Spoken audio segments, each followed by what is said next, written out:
हाय दोस्तों, कैसे हैं आप सब। उम्मीद करता हूँ बढ़िया होंगे। तो चलिए संसाधन में उपयोग का आज हम लोग प्रश्न और उत्तर कर लेते हैं। ठीक है, लघु उत्तर ये है यहाँ पे। तो हम शुरू करते हैं बिना टाइम बर्बाद किए हुए। चलिए सबसे पहले देख लेते हैं जो हमने पढ़ा है संसाधन के बारे में। संसाधन को परिभाषित कीजिए, पहला आपका सवाल है जो बुक में दिया है, संसाधन को परिभाषित कीजिए। तो जैसा कि मैंने आपको बता रखा है कि संसाधन वे सभी पदार्थ हैं जो मानव की आवश्यकताओं को पूर्ति करते हैं।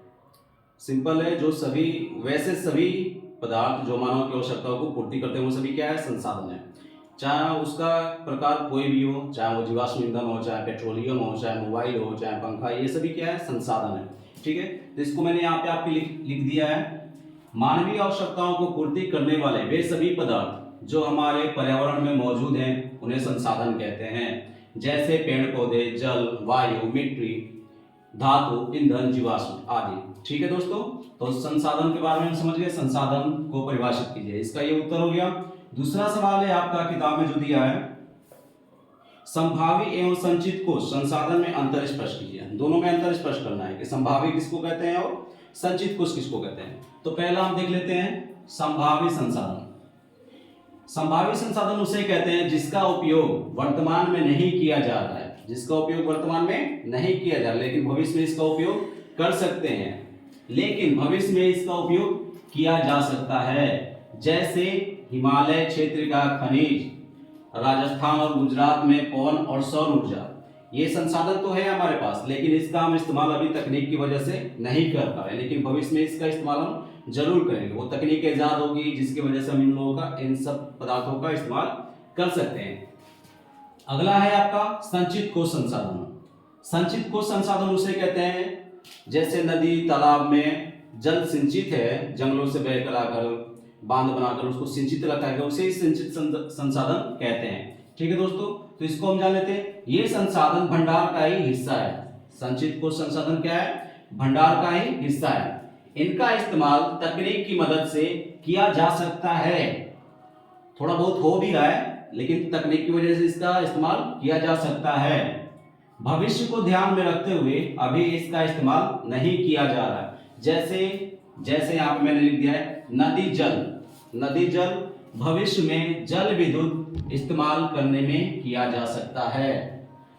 ठीक है दोस्तों, तो संचित हो गया ये, नदी तालाब पोखर में जहां भी जल संचित है उसका इस्तेमाल हम किस रूप में कर सकते हैं, उसका इस्तेमाल हम जल विद्युत बनाने में कर सकते हैं। अगला सवाल है आपका, संसाधन संरक्षण की उपयोगिता को लिखिए।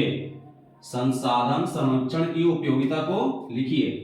संसाधन है तो उसका संरक्षण तो बहुत जरूरी है। अगर हम उसका संरक्षण नहीं करेंगे, अनियमित रूप से उसका इस्तेमाल करेंगे तो बहुत जल्दी वो खत्म हो जाएगा, चाहे वो कोई से भी संसाधन हो। ठीक है दोस्तों, तो अब इसका संरक्षण तो चाहिए ना, भविष्य में इस्तेमाल करना है तो इसका संरक्षण हमको करना पड़ेगा।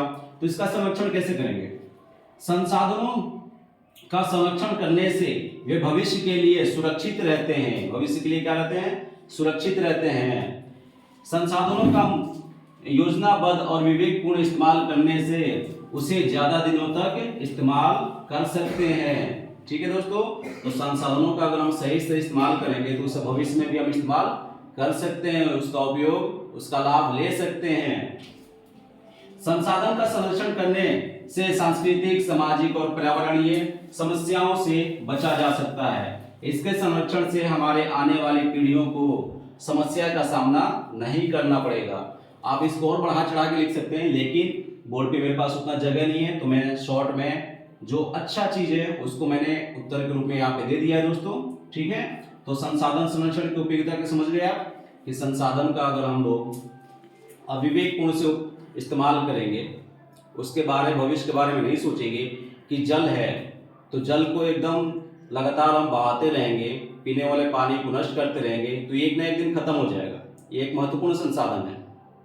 हमारे पास पेड़ पौधे हैं, जंगल है, जीव जंतु है, अगर इन सब का संरक्षण हम नहीं करेंगे, पर्वतों का संरक्षण हम नहीं करेंगे तो ये सब क्या हो जाएगा, धीरे धीरे नष्ट हो जाएगा। मिट्टी भी एक महत्वपूर्ण संसाधन है, मिट्टी की कटाव को नहीं रोकेंगे, इसके बहाव को नहीं रोकेंगे तो ये सब धीरे धीरे क्या हो जाएगा, नष्ट हो जाएगा।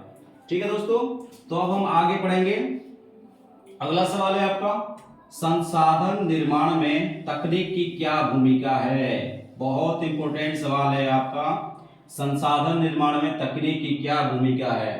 कोई भी संसाधन हो वो बिना तकनीक के एक अच्छा हमारे उपयोग हेतु नहीं बन सकता है। समझ में आया आपको? तो तकनीक की बहुत ज़्यादा आवश्यकता है, बहुत ज़रूरत है संसाधन को हमारे लिए लाभदायक बनाने के लिए, हम उसे अच्छे से इस्तेमाल कर सके, उसके लिए तकनीक बहुत महत्वपूर्ण योगदान देता है हमारे भविष्य में। तो दोस्तों इसके बारे में जान सकते हैं।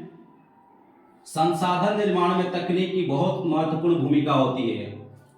आदि मानव तकनीक का इस्तेमाल करके मानव बन गए। जैसे आदि मानव आज से पहले कहाँ रहते थे? जंगलों में रहते थे, उनके पास खाने की अच्छी सुविधा नहीं थी, उनके पास कपड़े नहीं थे पहनने को।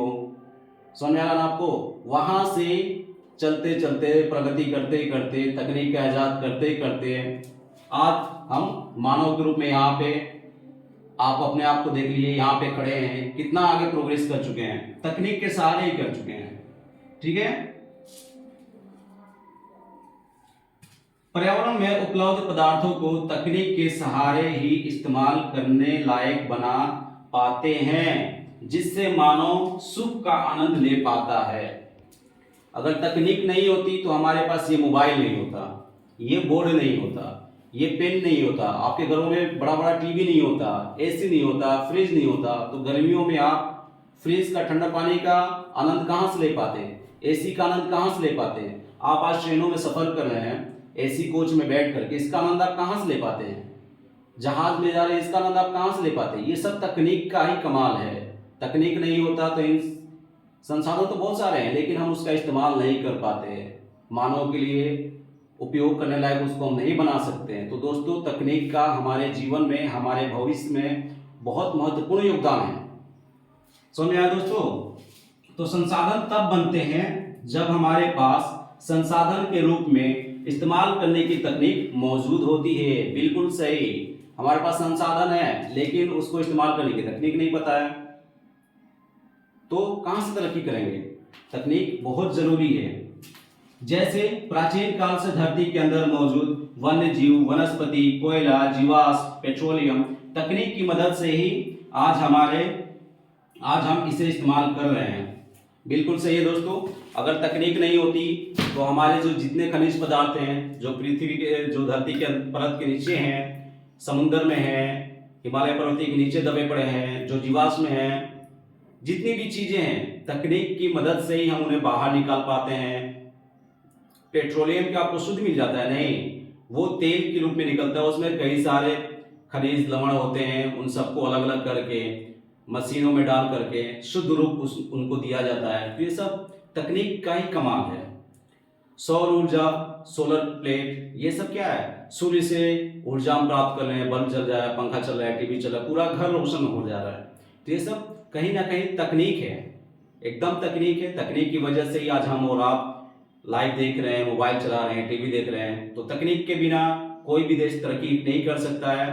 तकनीक जो है एक देश की सबसे महत्वपूर्ण पूंजी है, रीढ़ की हड्डी है। ये भी तकनीक और संसाधन दोनों। संसाधन रहेंगे, तकनीक नहीं रहेगा तो हम तरक्की नहीं कर सकते हैं। समझ में आया दोस्तों? तो संसाधन निर्माण में तकनीक की महत्वपूर्ण भूमिका है। अब ये चैप्टर आपका यहीं पे खत्म हो गया दोस्तों। आगे हम पढ़ेंगे कृषि। अगला चैप्टर है आपका कृषि। तो संसाधन उपयोग में हम अगले दिन पढ़ेंगे कृषि के बारे में, फिर इसका भी हम इसी तरह ऑब्जेक्टिव, उसके बाद सवाल जवाब तीनों करेंगे। ठीक है दोस्तों? तो चलिए मिलते हैं अगले दिन कृषि।